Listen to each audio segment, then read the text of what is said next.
एक दफ़ा मोनिस, जिसको वो कुकड़ी कहता है, ये हमजा, वो इधर आया। वो एक इन्होंने लैपटॉप पे समझते थे कि शायद ये सब बिक जाते हैं गुजरात के लोग। और जब बच्चियों को लैपटॉप दे रखा था तो मुझे बड़ी खुशी हुई। बच्चियों को कहा उसने कि हमें याद रखना, इलेक्शनों में हमें वोट देना। उन्होंने कहा तो जिन्होंने यूनिवर्सिटी बनाई है वो उनको ना याद करें, तुम्हें क्यों याद करें।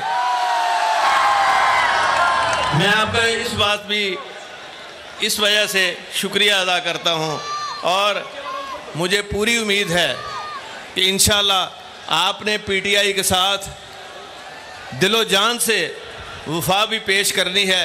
और फिर हमारा ये ज़िला, हमारा ये गुजरात, ये शाहदौला, औलिया, हाफिज यादगढ़, और इसीलिए यूनिवर्सिटी के अंदर जो कैंपस बना था मैंने उसका नाम भी हाफिज यादगढ़ यूनिवर्सिटी रखा था। और मैं यहाँ ये भी कहूँगा कि यहाँ मेडिकल कॉलेज भी अल्हम्दुलिल्लाह शुरू हो चुका है।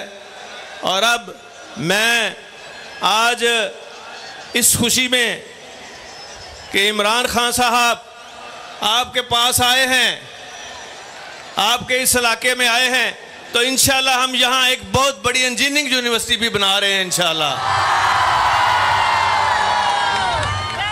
क्योंकि मैं ये समझता हूँ कि यही एक रास्ता है जो सही